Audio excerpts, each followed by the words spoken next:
qu'est-ce qu'un titre de jouissance? Quels sont les différents types de titres de jouissance? Combien faut-il débourser pour obtenir un titre de jouissance? Pourquoi et quand obtenir ce précieux document? Mesdames et messieurs, vous êtes à l'émission, vous l'aurez compris, vous êtes à l'émission L'impôt au Faso et le thème porte sur le titre de jouissance. Bonjour à toutes et à tous et bienvenue à cette émission. Et pour répondre à ces questions, nous avons avec nous deux invités. Monsieur Boukari Sawadgo, il est le directeur du guichet unique du foncier de Ouagadougou. Monsieur Ousmane Zoungrana, il est le directeur des affaires domaniales et foncières. Bonjour à tous et merci d'avoir accepté notre invitation. Et pour camper le décor, nous allons suivre un micro-trottoir qui a été réalisé dans la ville de Ouagadougou sur la connaissance justement d'un titre de jouissance. Suivant. Oui, je pense. Si ça concerne en tout cas, on va dire les parcelles ou les logements, je pense qu'il faut partir au guichet unique. Et à partir de là-bas, maintenant, on peut faire la démarche qu'il faut. Hein. Guichet unique, impôts et autres. En étant en règle vis-à-vis de la taxe et domaniale et tout, il y a toute une procédure pour l'obtenir. Ce que je connais, oui. Nous avons acheté sur attestation provisoire.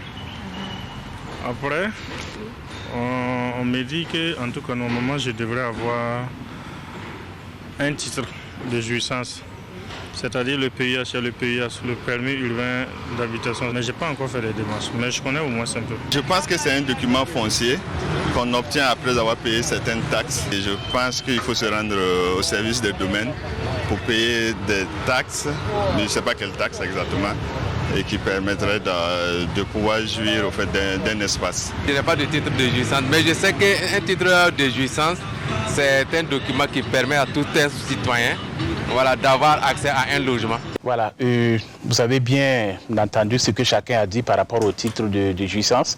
Voilà, monsieur Sawadego, voilà, que répondez-vous justement à ces réponses? Merci, monsieur Soubeiga. Je voudrais tout d'abord dire merci à la TNB, dire merci également à nos premiers responsables, à savoir monsieur le directeur général des impôts et monsieur le ministre de l'économie et des finances qui nous ont permis d'être à ce plateau pour échanger avec nos usagers pour les questions liées donc au titre de jouissance. Ce que je retiens rapidement de ce micro-trottoir, c'est que effectivement, c'est une question qui est plus ou moins d'actualité, qui est connue des téléspectateurs. Maintenant, par rapport aux différentes interventions, je note que plus ou moins ils comprennent ce que c'est. C'est un document administratif, c'est un document foncier. Et surtout, ce qui m'a marqué, ils savent très bien que pour l'obtenir, il faut aller au guichet unique, il faut également payer. C'est la question des droits et taxes à payer comme préalable. Donc, je retiens que les usagers, en tout cas, s'intéressent beaucoup à ce titre. Ils ont une compréhension, même si elle n'est pas tout à fait parfaite. Nous aurons l'occasion, avec votre permission, de les donner plus de précision. D'accord, monsieur. D'accord, merci bien. Alors, monsieur Zoungrana, voilà, vous les avez écoutés. Alors, que pensez-vous des réponses qu'ils ont eu à donner sur le titre de jouissance? Est-ce exact? Est-ce que vous avez l'impression que le citoyen comprend ce que c'est qu'un titre de jouissance? Merci beaucoup, monsieur Soubeiga.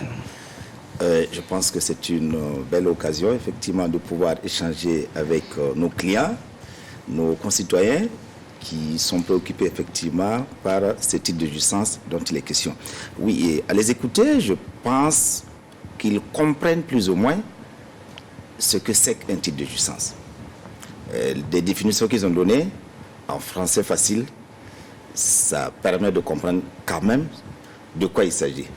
Parce que, comme Saoudou l'a dit, le titre de jouissance, c'est vraiment un titre d'occupation, un document administratif qui est effectivement délivré à toute personne physique ou morale pour l'occupation des terres de l'État ou des collectivités pour attester effectivement de la jouissance, pour permettre effectivement de dire que cette personne-là a un droit sur l'espace de terre qu'elle occupe dans un territoire donné. Donc plus ou moins, je pense que les définitions qu'ils ont essayé de donner vont un peu dans le sens réel de ce que c'est qu'un titre de jouissance, sans aller en profondeur. Voilà ce qu'on peut retenir. D'accord. Alors, M. Sawadogo, parlant du titre de jouissance, souvent certains, en voulant parler du titre de jouissance, parlent du PUIH et autres documents. Faites-nous la différence. Quelle est la différence entre titre de jouissance, PUIH et tous les autres documents afférents justement au foncier? Merci encore une fois, M. Soubega. Je pense qu'effectivement, vous nous donnez l'occasion de revenir un peu en détail sur ce que c'est que les titres d'occupation. Il faut dire que pour l'histoire, les titres d'occupation tirent leur essence de ce qu'on appelle les droits réels immobiliers. Il y a les droits réels immobiliers ont été toujours prévus dans les textes fonciers depuis le décret de 1932 avant les indépendances. Sous les indépendants, on a la loi 77-60 AN qui a prévu aussi les droits réels immobiliers. Les différentes versions des textes portant RAF aujourd'hui ont décliné ces droits réels immobiliers en citant qu'il y a le droit de propriété, il y a les droits de superficie, il y a les droits d'usage et d'habitation, il y a le nantissement immobilier, il y a les servitudes ou services fonciers, il y a les bails amphithéotiques, il y a les hypothèques, il y a les privilèges. Et aujourd'hui, dans nos nouveaux textes, il y a la possession foncière et j'en passe. Donc, c'est pour dire que les titres d'occupation correspondent plus ou moins à un des droits réels immobiliers. Et les titres de jouissance dont vous faites cas, l'objet de notre émission, ça porte sur des droits de superficie. Donc, un titre de jouissance, comme il l'a dit, c'est un acte administratif prévu par la loi et les différents décrets et qui permet aux titulaires d'avoir un droit de superficie opposable aux autres. Et j'ajoute que, une fois de plus, pour l'obtenir, il y a bien sûr les conditions de paiement des impôts, droits et taxes correspondants et certaines conditions particulières de mise en valeur. Et les structures qui sont habilitées, également prévues par la loi, c'est les différents services des domaines, les guichets uniques, donc les services de la DG. Nous allons revenir justement sur les services habilités à donner ces documents. Voilà, voilà, dans un instant. Voilà, il y a plusieurs types de titres de jouissance. Okay. Voilà, comme vous avez le micro, allez-y, parlez-nous justement de ces différents titres-là et quelles sont les différences justement. Donc, pour ce qui est des titres de jouissance, dans notre texte en vigueur aujourd'hui, on peut d'abord considérer qu'il y a le domaine foncier national, sur lequel on délivre ces titres-là. Il y a d'abord la nécessité de préciser qu'il y a le domaine foncier de l'État, le domaine foncier des collectivités territoriales et le patrimoine foncier des particuliers.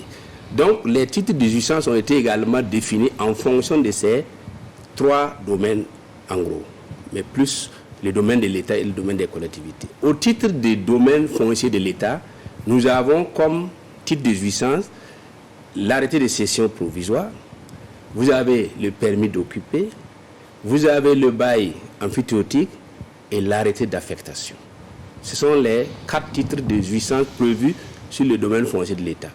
Au titre du domaine foncier des collectivités territoriales, vous avez également la cession provisoire, vous avez également le bail amphithéotique, vous avez l'arrêté d'affectation, mais vous avez le permis urbain d'habiter, qui est le plus, en tout cas, utilisé. Vous avez le permis d'exploiter et vous avez l'arrêté de mise à disposition. On peut revenir en détail sur chaque type, chaque nature et les conditions d'obtention. D'accord. Monsieur Zungrana, vous avez quelque chose à ajouter par rapport à ce qu'il a dit par rapport aux différents titres? Il a suffisamment défini les différents titres d'occupation prévus par les textes en vigueur. Je pense que pour le moment, il n'y a pas de commentaire particulier là-dessus. D'accord. Alors, maintenant, parlons-en. Il y a des procédures à suivre pour obtenir justement un titre de jouissance. Voilà. Quelle est la première étape, M. Zungrana? Comment faire pour justement obtenir justement ce précieux document? Alors, merci beaucoup, M. Soubega. Il faut dire que pour les titres de jouissance, tout dépend de la nature du titre dont il a fait cas. Parce que si vous prenez très simplement ce que les gens s'appellent couramment un permis urbain d'habiter, il a rappelé, il y a un certain nombre de conditions qu'il faut remplir pour l'obtenir. Il faut d'abord être attributaire d'un terrain ou acquéreur d'un terrain au cas où vous l'avez acheté. Il faut payer des droits. Il faut mettre le terrain en valeur pour obtenir un permis urbain d'habiter. Donc, la condition essentielle, c'est d'abord être attributaire. Il y a un acte qui consacre l'attribution d'une parcelle à usage d'habitation, qui est effectivement, qui peut être un procès verbal d'attribution, qui peut être un arrêté de cession provisoire, qui peut être une acquisition au cas où vous l'avez acheté avec une tierce personne, ou vous avez bénéficié d'une donation, d'un legs, mais pour ce qui est essentiel, c'est le paiement des droits et la mise en valeur conformément au texte en vigueur qui permettent à une personne d'avoir un permis urbain d'habiter. Ça, c'est pour ce qui concerne le terrain d'usage d'habitation. Si vous prenez, par exemple, le permis d'exploiter, qui est le titre de jouissance délivré pour les terres à usage autre que d'habitation et destiné à des activités lucratives, il faut également payer des droits. Il faut mettre effectivement le terrain en valeur conformément à sa destination. Parce que je précise que ça, c'est suffisamment important. Si vous prenez un terrain pour faire une école et vous allez construire une maternité, c'est sûr que vous avez choisi la destination, auquel cas vous n'allez pas pouvoir avoir. Donc ce qui est important, c'est d'investir conformément à la destination prévue par l'acte qui a consacré l'attribution et également payer les droits et taxes qui sont effectivement déclinés. Et en ce moment, vous pouvez approcher effectivement le guichet unique du foncier pour le cas de Ouagadougou et de Bobo et naturellement les recettes de nouvelles foncières pour les autres services. D'accord. Alors, on va revenir à vous, M. Sawadogo. Dites-nous, qui est habilité justement à délivrer les titres de jouissance justement aux usagers des impôts? Une très bonne question. Je pense que, comme on l'a toujours rappelé, c'est au niveau des services de la DGI, des services gestionnaires du foncier, à savoir les recettes des domaines de la publicité foncière et les guichets uniques du foncier, que le processus commence. Mais la signature de ces différents titres dépend de la nature du titre. J'ai cité qu'il y avait une certaine catégorie. Si vous prenez un arrêté d'affectation pour l'occupation des services publics, ça va être le ministre en charge des Finances. Si vous prenez le permis urbain d'habiter, le permis d'exploiter, c'est signé par le maire, c'est-à-dire l'autorité locale, la collectivité territoriale. Mais l'instruction du dossier, pour l'instant, est gérée au niveau des services de guichet unique et des domaines qui, en collaboration avec les services des mairies, vont naturellement instruire le dossier, faire les vérifications nécessaires, les contrôles nécessaires pour s'assurer que effectivement les titres que M. le maire va signer au profit de son bénéficiaire va être vraiment les titres qui le protègent. Donc, selon la nature du titre, les permis urbains d'habiter, les permis d'exploiter, l'arrêté de mise à disposition relève de la signature du maire. Mais c'est l'occasion aussi de dire qu'au-delà de ces titres que nous avons cités, la loi dit, lorsque vous êtes effectivement bénéficiaire d'un terrain par attribution et que le terrain est pour le moment nu, vous pouvez faire valoir vos droits provisoires par l'obtention de ce qu'on appelle les attestations d'attribution de terrain ou les attestations de cession provisoire. Ce document porte la signature du receveur des domaines et de la publicité foncière. Mais encore une fois, il faut satisfaire à la condition de paiement des droits et taxes correspondants. Sans les quittances de paiement, on ne peut pas délivrer. Donc il y a le receveur des domaines qui est signataire des documents, qui instruit les dossiers, mais pour les titres de jouissance, comme le permis d'exploiter, c'est le maire qui signe. Sinon, voilà un peu les signataires. Mais l'instruction demeure toujours au niveau de nos services. D'accord. Voilà. OK. Mais dites-nous, qui peut obtenir justement un titre de jouissance et combien faudrait-il débourser justement? Vous avez parlé des frais tout de suite. Voilà, parlez-nous de ces frais. Combien cela coûte?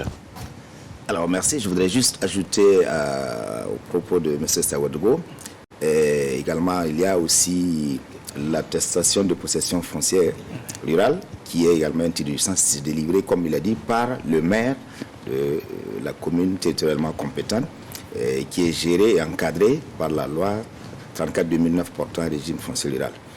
Alors, par rapport au coût de délivrance de ces titres, il faut rappeler que ces coûts sont fonction de la destination du terrain et de la localité dans laquelle vous vous retrouvez. Donc, plus vous êtes dans les grandes villes, plus vous payez. Plus cher. Vous payez. Si vous prenez l'exemple de Ouagadougou et de Bobo, pour les usages d'habitation, vous payez 500 francs le mètre carré pour les terrains usage d'habitation. Okay. Pour les autres localités, c'est de façon dégressive. Mais c'est encadré par la loi 020-96 portant tas de jouissance au Burkina Faso. C'est cette loi-là qui réglemente les tarifications des différentes terres au Burkina Faso qui permettent effectivement d'encadrer. Mais il faut quand même rappeler que ces taxes-là, aujourd'hui, on ne dirait pas que c'est pas élevé, mais c'est vraiment acceptable. Mais seulement, comme les gens l'ont dit dans le micro-trottoir, c'est où aller souvent, comment y arriver. Sinon, si vous payez les 500 francs le mètre carré, c'est un peu comme si vous avez tout payé quand on vous attribue un terrain pour Ouagadougou et Bobo. Ailleurs, c'est beaucoup moins que cela, mais encadré par la loi 020-96 portant effectivement taxe de jouissance au Burkina Faso. Alors, mais qui peut obtenir justement ce type de jouissance-là? Alors, toute personne physique ou morale peut obtenir ce type de jouissance, comme je l'ai dit, soit par attribution, par cession de l'État ou de la collectivité, soit par acquisition. Et l'acquisition peut être de plusieurs formes, ce que nous appelons les mutations, par vente, par donation, par legs. Vous pouvez être bénéficiaire de ce titre de jouissance-là. Si l'État vous attribue un terrain, il vous notifie les conditions effectivement de paiement. Si vous avez satisfait à ces obligations, vous allez avoir le titre foncier. Si vous avez acheté également, vous pouvez avoir ce permis urbain d'habiter ou l'attestation d'attribution, comme il l'a souligné, ou l'acquis de droit pour le cas des acquisitions par mutation qui permettent de constater effectivement que vous êtes titulaire d'un droit. Et je voudrais profiter et relever, comme Saoudgo le disait, que ces attestations de provisoire ou les attestations de cession provisoire ou d'attribution provisoire sont vraiment du ressort du receveur des demandes de la publicité foncière qui atteste que quelqu'un est attributaire d'un terrain. Parce que je le dis, parce que par moment nous constatons que beaucoup de personnes s'adonnent à cet exercice-là en délivrant des attestations d'attribution pendant qu'il lui-même n'est pas attributaire d'un terrain, il délivre une attestation. Non, c'est le receveur des demandes de la publicité foncière qui peut attester qu'une personne physique ou morale est véritablement attributaire d'un terrain au regard de l'acte qui a consacré effectivement l'attribution ou l'acquisition de cette terre. D'accord.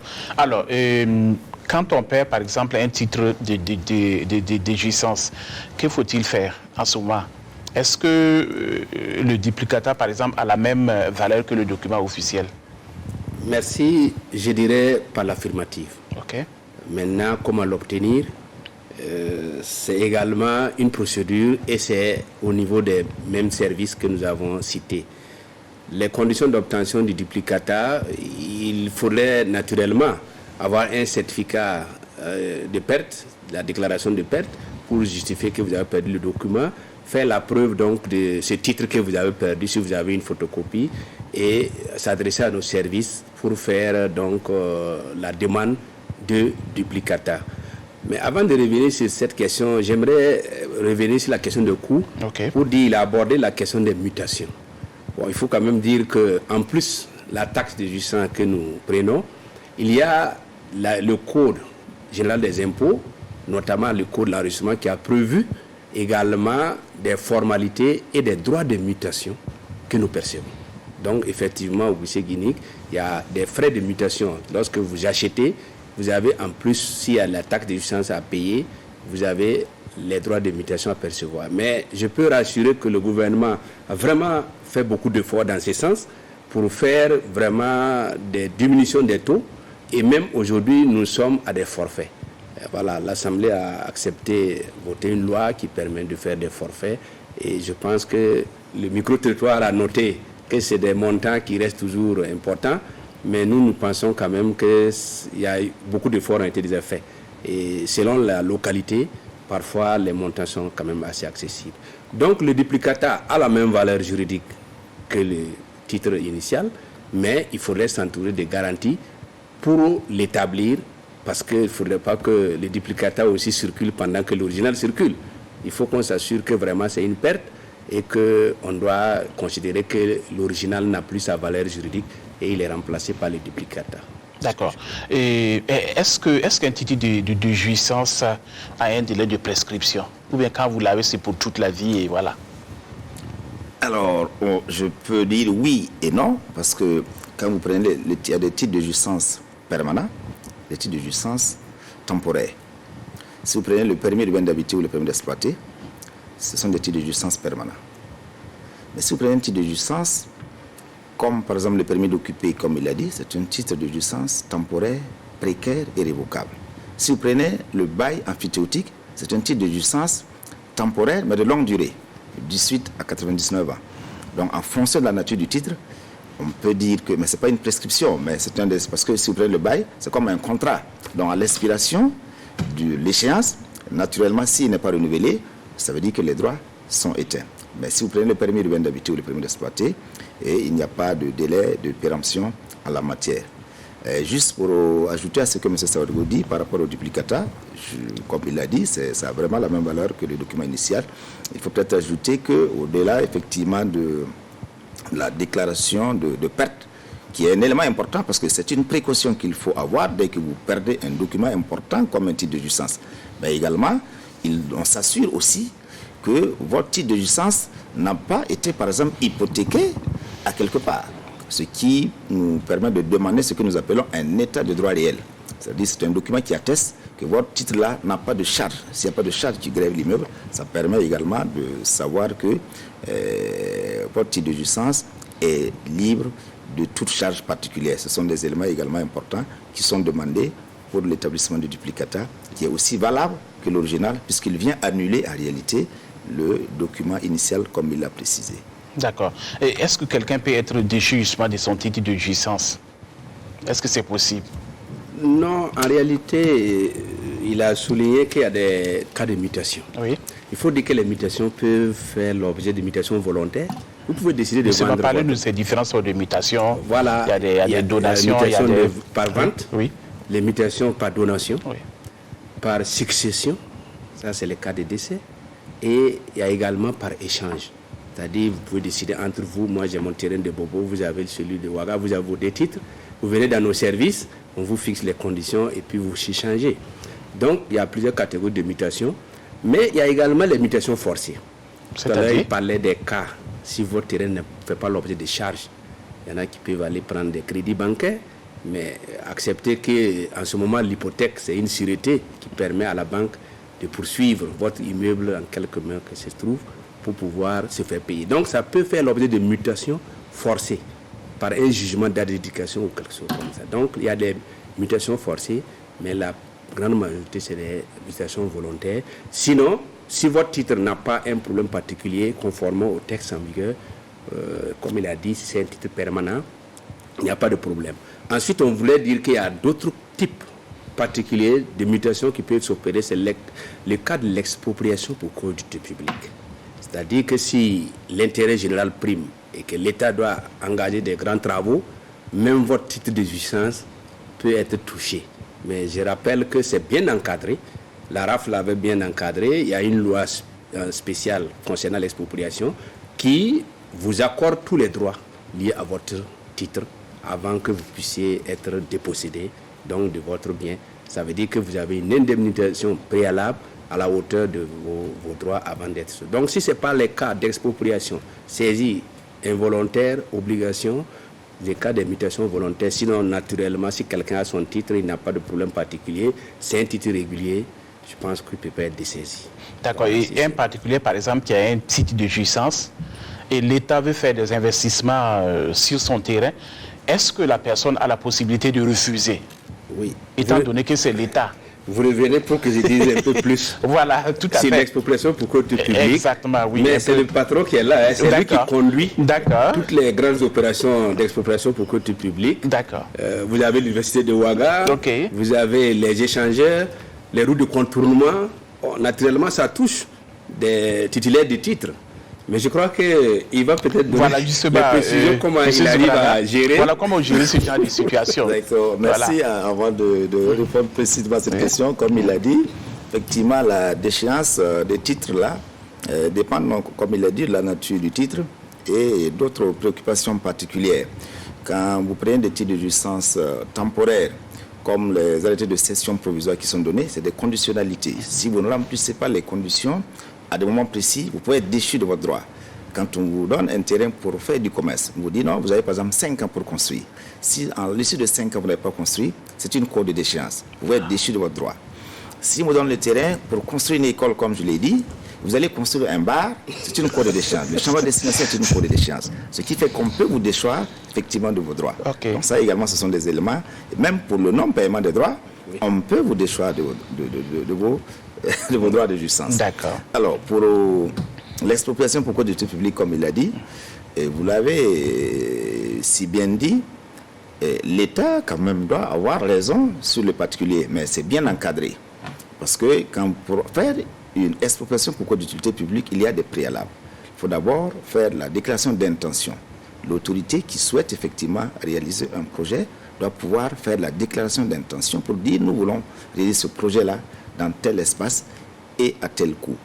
Et en ce moment, il y a une enquête d'utilité publique qui est effectivement proposée. Et cette enquête d'utilité publique-là permet à la population concernée de faire des observations, de faire des critiques.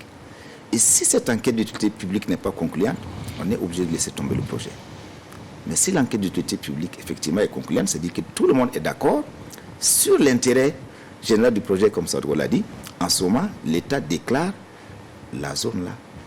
Il fait ce qu'on appelle la déclaration d'utilité publique, qui est un décret pris en Conseil des ministres. À partir de ce moment, le processus de recensement des biens et des personnes affectées par ce projet va être effectué. L'indemnisation conséquente va être effectivement faite aux personnes qui soient affectées par ce projet.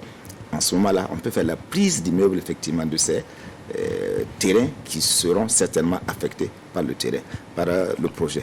Comme il a dit, nous avons eu l'occasion de faire pour l'université Ouaga 2, qui a fait couler beaucoup d'encre et de salive. Heureusement, aujourd'hui, ça va. Il y a la voie de contournement, qui est également un grand projet d'intérêt général, qui a fait l'objet, effectivement, de déclaration d'utilité publique urgente. D'accord. Alors, on reste avec vous. Quelqu'un, par exemple, qui a un terrain dans un domaine loti ou bien non loti, est-ce que cette personne peut obtenir un titre de jouissance en ce moment-là? Non, si tous les non lotis, est-ce que quelqu'un peut obtenir un titre de jouissance sur ces zones-là? D'accord, merci. En principe, les terres du domaine foncier national sont gérées effectivement en fonction de leur destination, mais en principe, il devait y avoir ce qu'on appelle d'abord des outils de planification spatiale. C'est quoi cela? Ce sont des outils qui permettent de prédéfinir les destinations des terres. On doit pouvoir savoir dans tel espace de terre, on doit pouvoir faire de l'agriculture, on doit pouvoir faire l'élevage, on doit pouvoir faire telle ou telle activité, ou on peut faire une zone d'habitation. Ce qui fait que si vous êtes déjà dans une zone aménagée, ça veut dire que le problème ne se pose plus, puisque c'est déjà défini. C'est pourquoi il a été aménagé. Donc, en fonction de la destination prévue dans cette zone aménagée, vous pouvez effectivement bénéficier d'un quelconque des titres de jouissance prévus par les textes en vigueur. En zone non aménagée également, ce que vous appelez les zones non loties, il peut être possible de vous délivrer un titre de jouissance, soit pour une activité d'élevage, agricole ou autre chose. Vous avez par exemple la loi portant un régime foncier rural qui encadre beaucoup plus ces terres rurales-là, mais qui sont destinées à ce que nous appelons les activités de production et de conservation, notamment les activités agro-silvopastorales, pour lesquelles des attestations de possession foncière rurale peuvent être délivrées par les maires, dans lesquelles les services fonciers ruraux existent. Autrement dit, on peut les délivrer des arrêtés de cession provisoire qui est pour le moment signé par le ministre en charge de l'économie pour ce titre-là. Donc, que vous soyez en zone aménagée ou en zone non aménagée, vous pouvez bénéficier d'un titre de jouissance. Mais dans les zones non aménagées, aujourd'hui, de par la loi, les titres qui sont prévus sont des titres d'occupation pour des activités qui ne sont pas, par exemple, d'habitation. Quand vous êtes dans une zone non aménagée, en non loti, comme vous l'avez dit, vous ne pouvez pas avoir un permis urbain d'habiter. Mais vous pouvez avoir un permis d'exploiter parce qu'il y a une activité qui sied effectivement à l'occupation de l'espace effectivement bien précis. Voilà un peu ce que l'on peut dire déjà. D'accord. Ok. Alors, nous allons parler maintenant de l'importance des titres de jouissance, justement. En quoi ce document est important? Est-ce que quelqu'un peut aller occuper un terrain, construire des immeubles, et puis voilà, il est tranquille là-dedans, sans être dérangé, pour toujours? Merci. En ce moment, à quoi sert un titre de jouissance? Merci beaucoup, M. Soupaïga. Oui.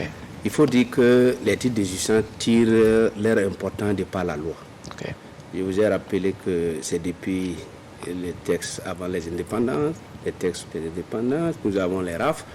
Partout, il est indiqué dans les dispositions des lois sur le foncier que l'occupation des terres doit faire l'objet de titres d'occupation. C'est-à-dire que normalement, si on veut respecter la loi, toute personne qui dispose d'un terrain à usage d'habitation doit être munie d'un titre de jouissance au moins, d'un titre d'occupation.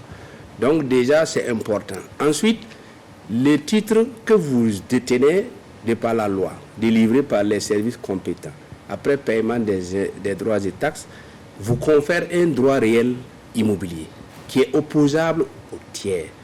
Je veux dire quoi? Si vous avez votre PIH, lorsque votre droit est dérangé, bon, c'est devant la justice que c'est les titres qui vont faire la part des choses. Okay. Donc, le titre, c'est véritablement le document administratif qui a une valeur économique, une valeur juridique, puisqu'il est prévu par la loi, qui protège votre droit et qui vous permet véritablement de tirer profit de l'intérêt économique de ce terrain-là. C'est-à-dire, si vous avez construit des immeubles, c'est ce titre-là qui permet vraiment de vendre.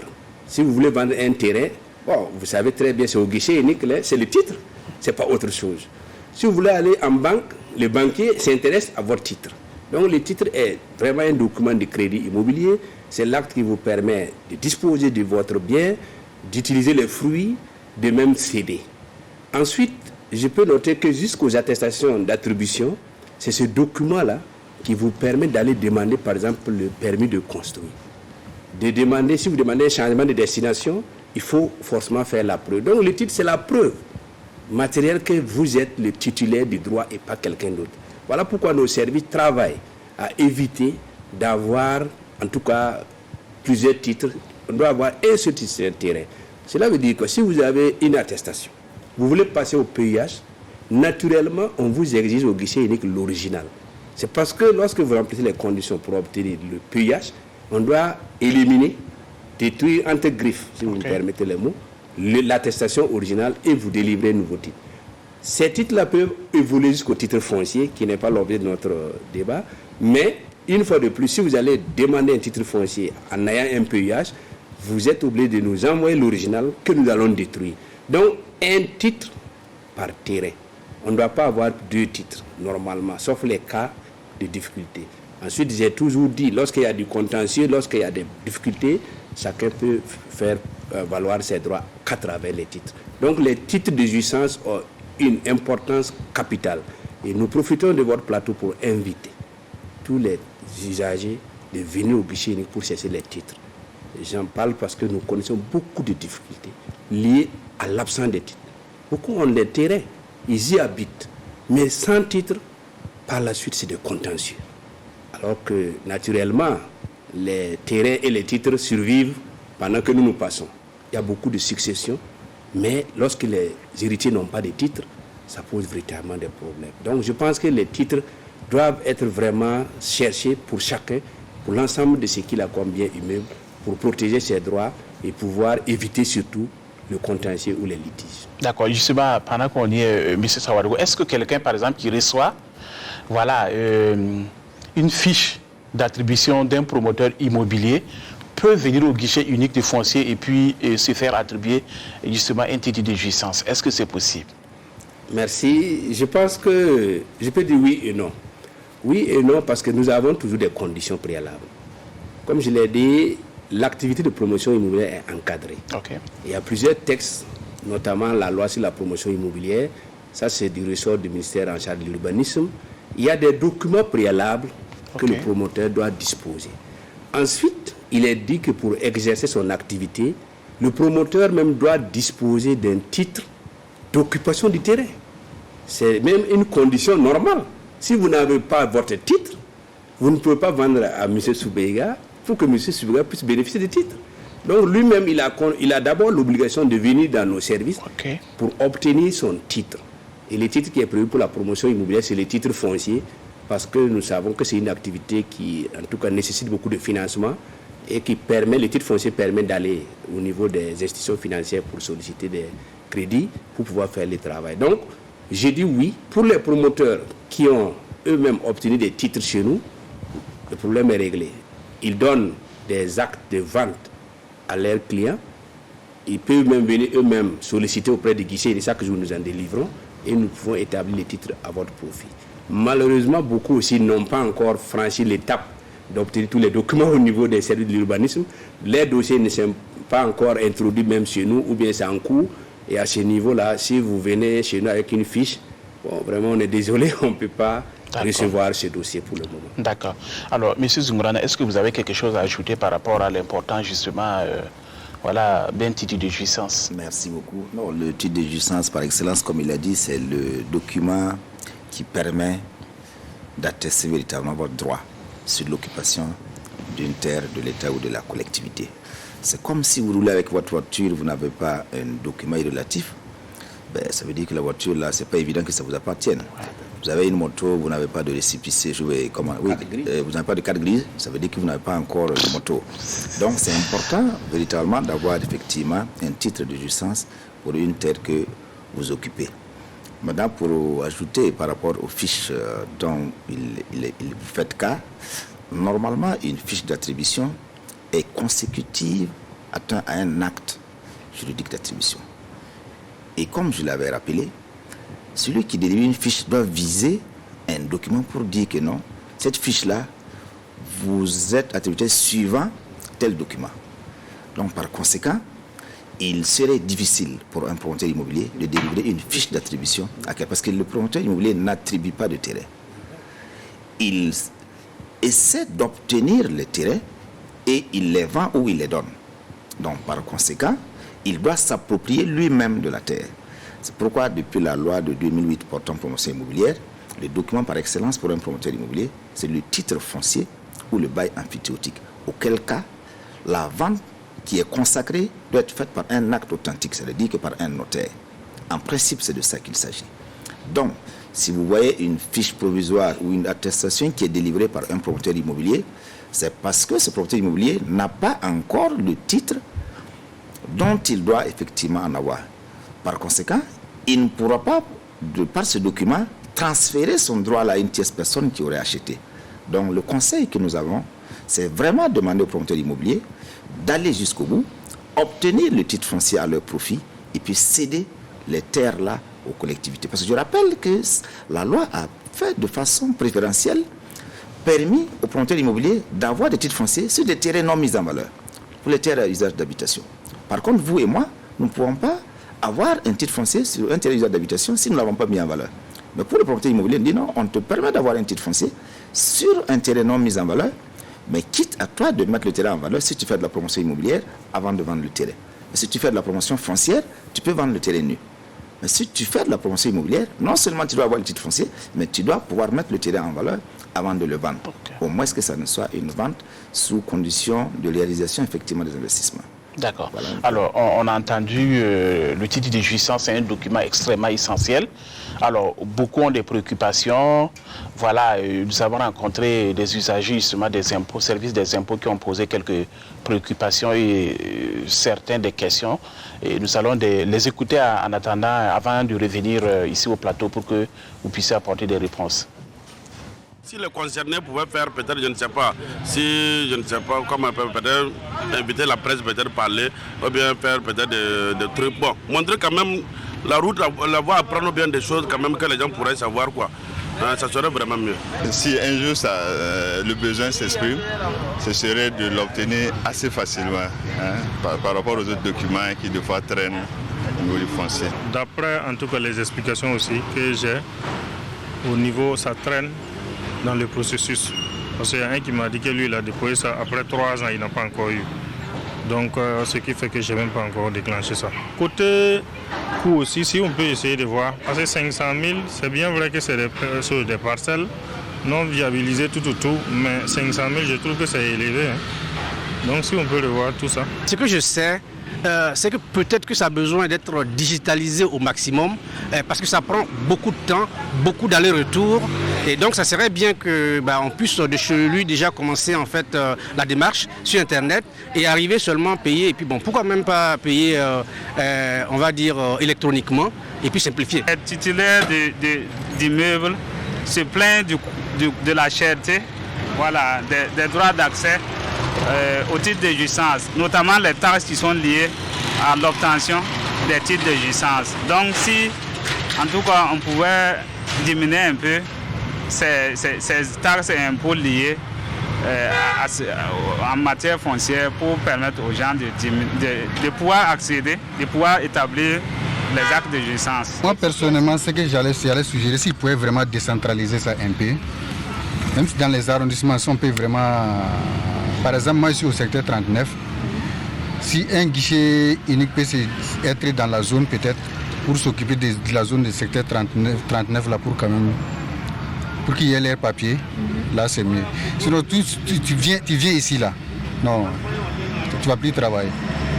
Je pense qu'il y a trop de monde, c'est ça qui fait qu'il y a trop de dossiers qui s'entassent dans le même bureau, c'est ça qui fait que c'est là. Si j'avais une doléance à faire, c'est d'étudier la question de délai pour voir comment ils peuvent rendre le titre foncier disponible assez rapidement. 6 mois, 1 an maximum après la demande qu'ils auraient reçue en bonne et due forme. Moi, je veux par exemple que pour les salariés qui sont en quête de leur premier logement, j'ai entendu qu'ils sont exempts en cas de premier logement, ils sont exempts en tout cas de la TVA sur les formalités. Du premier accès au logement. Donc s'ils pouvaient communiquer régulièrement pour permettre aux salariés, en tout cas ou bien aux gens qui sont concernés, de pouvoir savoir à quel moment il faut entamer les papiers pour pouvoir jouir de ces droits que l'État leur a donnés. Voilà, vous les avez entendus, pas de lourdeurs administratives, de coûts très élevés, beaucoup de taxes, 500 000. Et il y a un qui propose carrément la décentralisation, parce qu'il y a 2 guichets uniques. Il y a le guichet unique du foncier de Ouaga et puis de Bobo. Pourquoi justement ne pas décentraliser, voilà, les guichets uniques pour permettre aux gens d'avoir justement ces documents, accès à ces documents très facilement. Voilà, en même temps, monsieur le directeur, allez-y, le guichet unique du foncier de Ouaga. Merci. Voilà. Je voudrais tout d'abord remercier tous les intervenants, parce que je considère qu'ils nous ont apporté beaucoup de contributions, des propositions, des suggestions. Oui. Je retiens, grosso modo, effectivement, comme vous l'avez dit, la préoccupation tourne autour des lourdeurs, du coût, et effectivement, ils ont fait des propositions. Effectivement, je peux dire que cette question est également prise en charge par plusieurs autorités, notamment le ministère des Finances. Et en rappel, la création des guichets uniques avait pour objectif majeur de faciliter l'obtention des titres à des coûts et des délais très réduits. C'était l'objectif majeur. Et notamment, aller avec, bien sûr, la modernisation. C'est la digitalisation, comme un intervenant a noté, qui a proposé, qui est, à mon sens, l'une des solutions. Sinon même la principale solution, parce que nous avons la loi du nombre. Chacun a raison. Je viens faire ma demande, mais nous vivons la réalité. On reçoit combien de demandes par jour, combien de dossiers nous devons traiter par jour, c'est la question. Mais cela ne nous donne pas. Du reste, des grands efforts sont faits. Le directeur général des impôts a pris à bras le corps la question. Nous sommes en train de travailler pour la modernisation, pour essayer de réunir tous les partenaires qui interviennent, parce que le traitement des dossiers, comme je vous l'ai indiqué, ça suit une procédure. Il y a des interventions, il y a plusieurs acteurs qui interviennent. Et tout ça, c'est pour garantir la sécurité des documents. Donc, nous avons parfois des difficultés en fonction d'un seul acteur qui n'a pas pu faire le travail. ou bien des difficultés de base. Et là, il faut utiliser vos canaux, c'est la communication. Et nous pensons que nous demandons également les usagers de venir s'informer, de venir au guichet unique, de venir dans nos services des domaines, de chercher l'information. Parfois, c'est manque d'information. Parfois, il peut introduire un dossier incomplet ou un dossier à problème. Sinon, normalement, on ne peut pas demander une attestation ou un PUH et faire 3 ans. C'est vrai qu'on a des retards. Il y a beaucoup de paramètres, mais je pense que nous avons pris bonne note. Nous allons communiquer ensemble, nous allons travailler ensemble. Pourquoi aussi ne pas prendre, en tout cas, en considération la question de la décentralisation comme l'une des solutions. Mais c'est une démarche assez, en tout cas, compliquée, parce que le foncier, tout le monde aujourd'hui veut avoir son titre, mais souvent les conditions de leur obtention ne sont pas forcément réunies. Donc c'est un peu ça la difficulté. Sinon, je rappelle que M. le directeur général a considéré même le thème de l'année fiscale 2021, la modernisation de la gestion domaniale, foncière et cadastrale.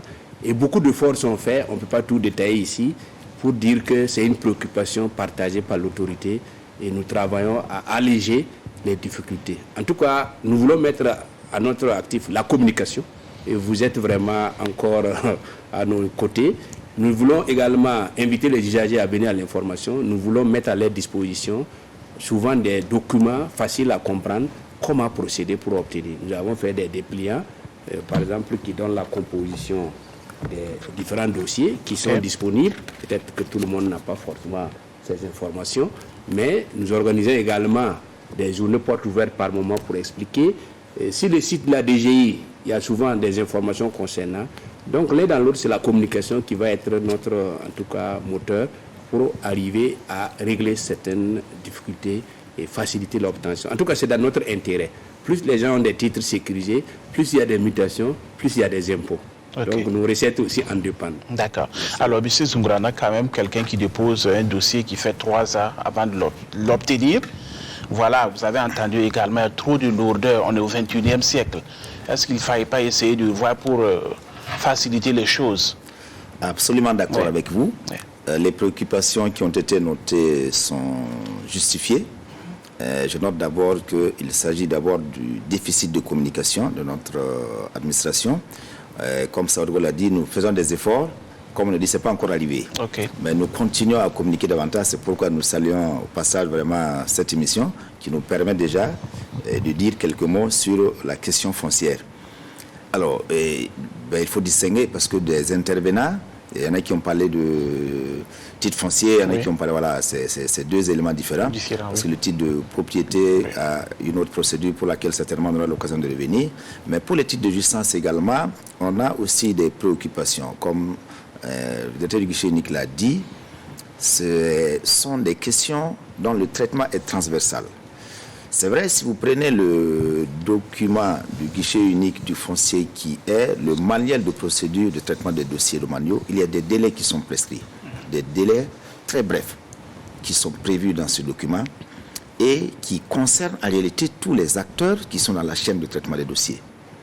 Malheureusement, ces délais ne sont pas suffisamment respectés par les différents acteurs qui interviennent.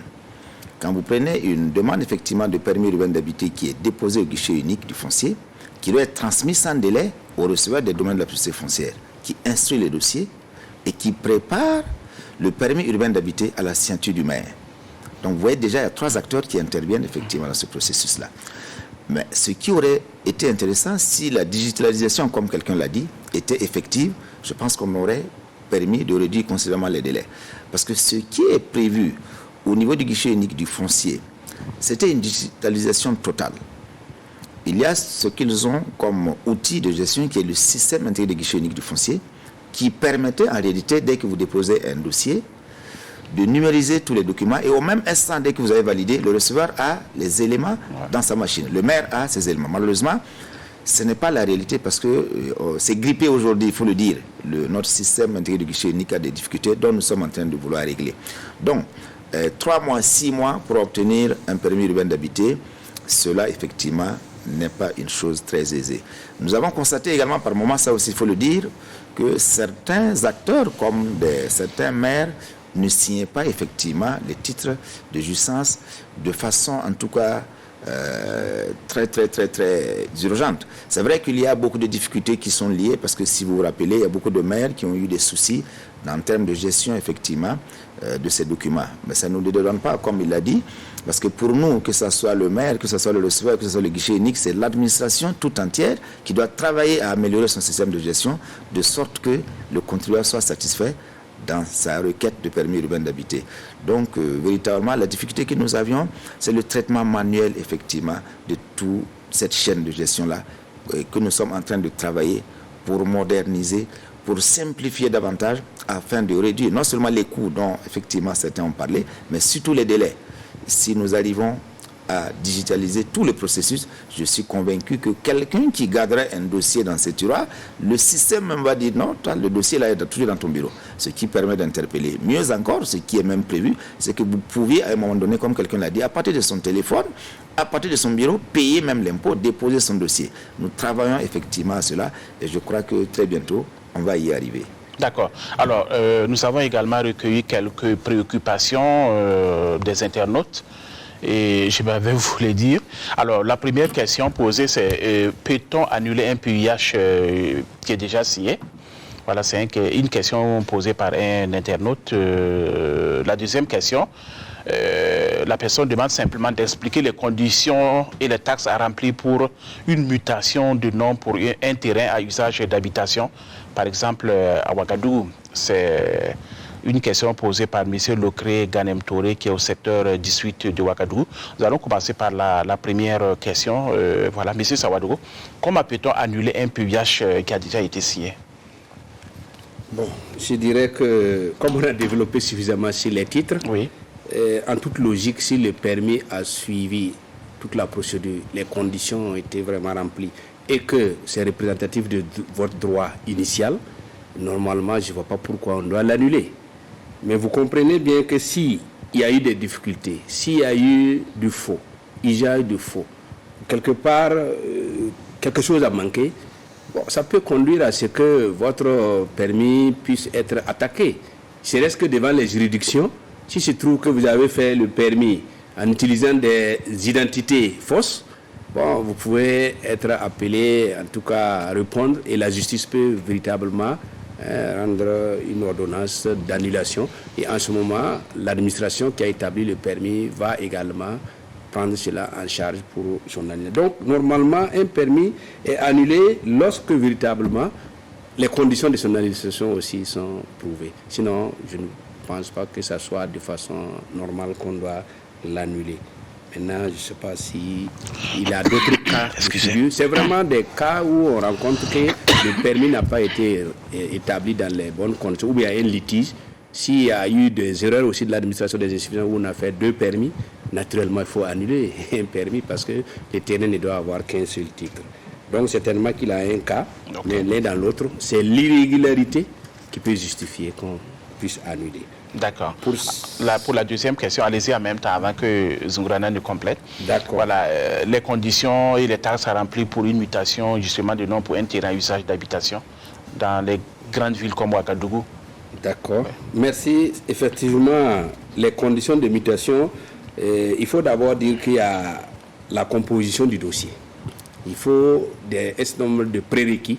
C'est des pièces obligatoires que vous devez présenter pour d'abord montrer que le cédant et les cessionnaires ont vraiment les pièces du terrain qu'ils veulent opérer, et en tout cas faire la mutation.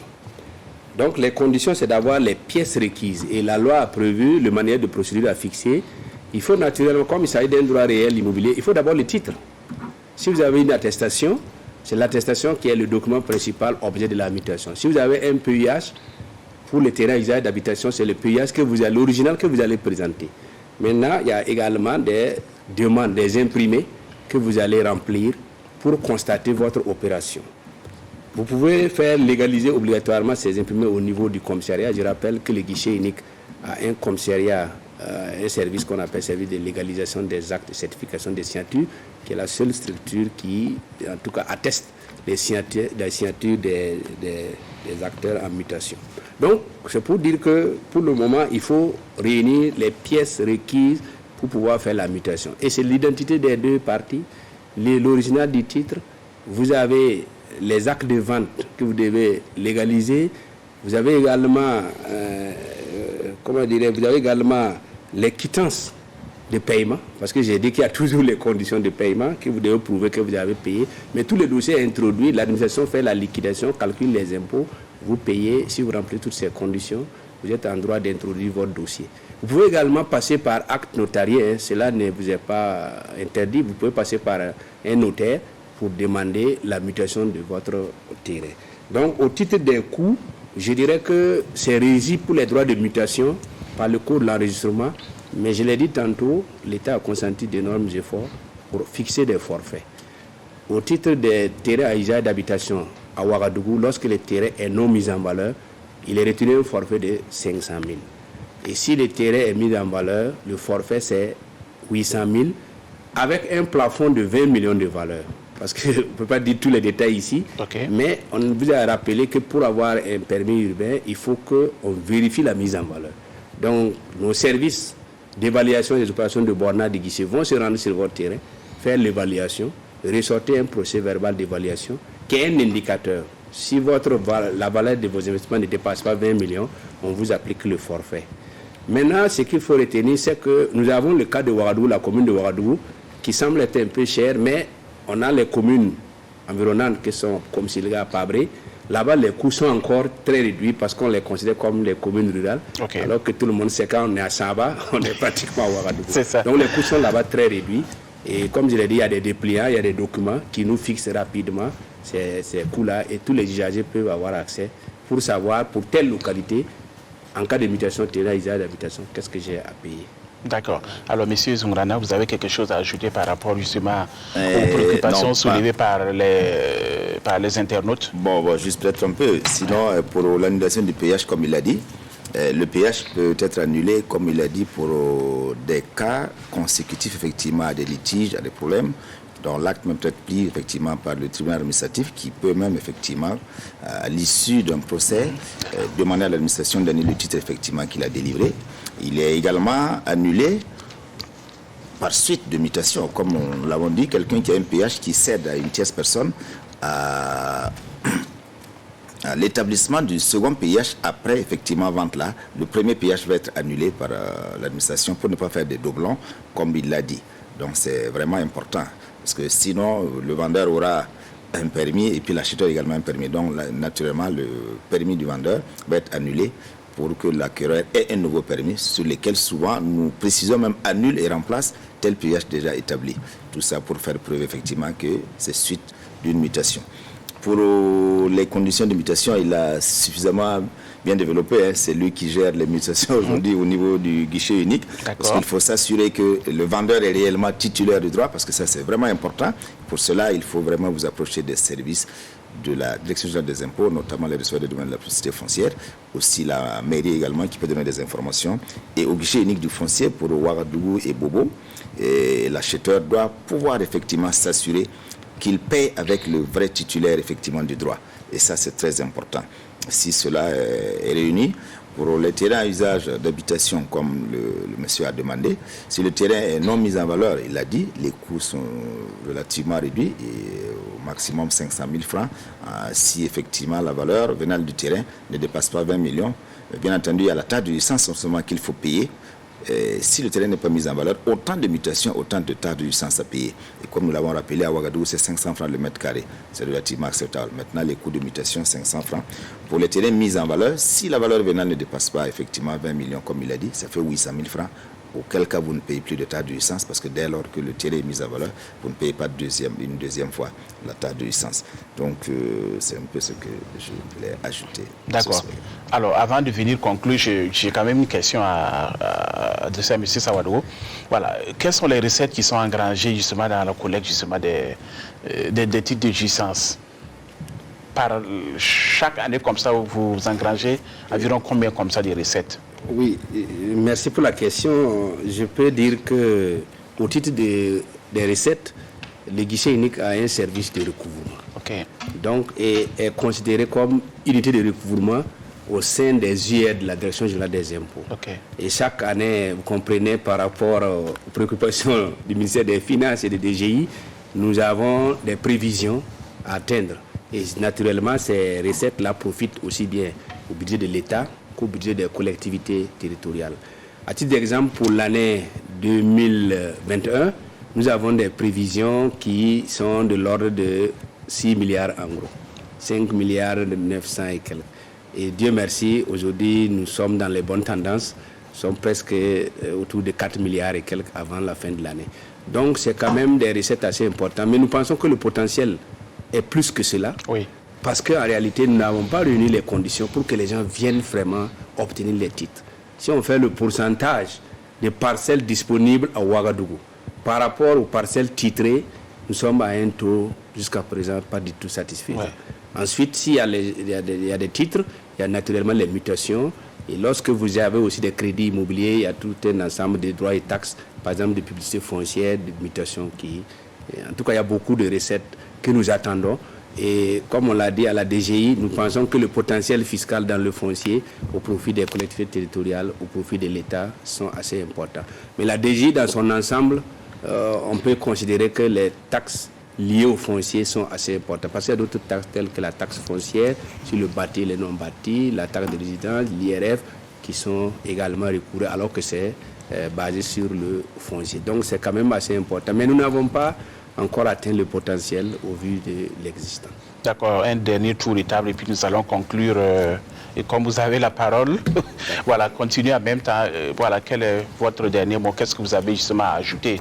Justement, certainement qu'il y a des perspectives de modernisation des guichets uniques et parlez-nous-en. Et ça sera votre dernier mot en même temps. D'accord. Mon dernier mot, c'est avant tout de vous remercier. Parce que je pense que c'était un point qui était attendu, la communication. Et nous avons également pris cette question à bras le corps et je profite de remercier les services de la communication aussi de la DGI qui fait des grands efforts. Et aujourd'hui, nous voulons que cette occasion soit vraiment répétée pour que, ensemble avec les usagers, parce que c'est un partage. Vous avez vu ici, nous avons dit qu'ils ont contribué, ils nous ont apporté beaucoup de choses que nous comprenons. Donc plus on se parle, plus on se comprend et les usagers pourront bénéficier de leurs titres aisément. Donc ce que je peux ajouter également, c'est de remercier nos autorités, monsieur le directeur général des impôts qui nous appuie, le ministre des Finances, pour aller dans le sens de la modernisation telle que beaucoup l'ont proposé. Sans modernisation, vous ne pouvez pas traiter les questions avec vraiment ce grand nombre de besoins de titres et surtout les besoins de paiement. Il faut utiliser les moyens modernes pour pouvoir faciliter les paiements et le traitement des dossiers. Également, je voulais dire qu'une fois de plus, nous sommes à leur disposition. Nous sommes à leur disposition, la DGI fait beaucoup d'efforts et je voulais profiter, c'est pas de la publicité, ça c'est un document également que la Direction générale des impôts, grâce au monsieur le directeur général, a pu mettre en place et c'est intitulé « Pour vous faciliter le foncier ». Je pense que vous pouvez prendre la tâche avec les services de communication de la DGI pour chercher à avoir ce document qui vous donne aussi bien les coûts, les conditions pour chaque type de titre, notamment les titres de jouissance. Donc encore une fois, merci. Je souhaite que cette émission ne soit pas la dernière et je voudrais vous remercier ainsi que l'ensemble des responsables de la TNB. D'accord. Merci, M. Ousmane Zoungrana. Merci beaucoup, M. Soubega. Il faut dire que cette émission était vraiment la bienvenue. C'est pour cela que nous saluons véritablement notre hiérarchie, le ministre de l'économie, le directeur général des impôts et notre service de communication qui fait des efforts pour que nous puissions combler ce déficit de communication qui crée des problèmes. Parce qu'au niveau du foncier, il faut suffisamment communiquer. Parce que moins vous communiquez, plus les problèmes s'enfoncent. Donc c'est vraiment une occasion pour nous de dire merci à la TNB qui nous accompagne, qui continue à nous accompagner, je suis convaincu, et demander également à nos clients, comme je les appelle, de s'informer davantage quand il s'agit d'une transaction foncière. C'est suffisamment important. Parce que quand vous n'allez pas vers l'information va vous fuir et en ce moment, les dégâts sont énormes. parce que le foncier aujourd'hui, les terrains, c'est de l'argent. C'est beaucoup d'argent, ce sont des investissements. Donc il est bon, quand on veut investir, de s'assurer que l'on n'investit pas par la fenêtre, comme on le dit, qu'on fait un bon investissement. Donc c'est les conseillers d'aller vers les guichets uniques du foncier pour Ouagadougou et Bobo, vers les receveurs des demandes de la publicité foncière pour les autres régions dont nous sommes en train de travailler. Pour la digitalisation, nous sommes vraiment en train de travailler à améliorer. Il n'y a pas très longtemps, voilà, le directeur du guichet unique est là, nous étions à Abidjan pour voir comment effectivement ils gèrent la question foncière. Nous avons pu constater effectivement qu'ils ont un livre foncier électronique. Ils ont ce qu'ils appellent un e-cadastre qui modernise davantage la gestion foncière. Heureusement pour nous, nous avions un ministre de l'économie et des finances qui est engagé avec notre directeur général des impôts sur ce domaine-là pour que nous puissions améliorer afin de satisfaire davantage les préoccupations de nos populations qui sont énormes en matière de gestion foncière et domaniale. Donc c'est vraiment, une fois de plus, vous dire merci. Merci pour cette occasion que vous nous donnez et que vous nous donnez certainement davantage pour revenir encore communiquer sur l'élément. Merci beaucoup. Ainsi s'achève l'impôt au Faso. Nous espérons que vous avez su tirer profit de ce numéro consacré au titre de jouissance. Et je rappelle que je recevais sur ce plateau M. Boukari Sawadgo, le directeur du guichet unique du foncier de Ouagadougou, et M. Ousmane Zungrana, le directeur des affaires domaniales et foncières. Une fois de plus, merci pour votre présence. Merci également à vous, chers téléspectateurs, qui nous avez suivis, et à très bientôt pour un autre numéro de l'impôt au Faso. En attendant, passez un excellent moment en compagnie des programmes de la RTB.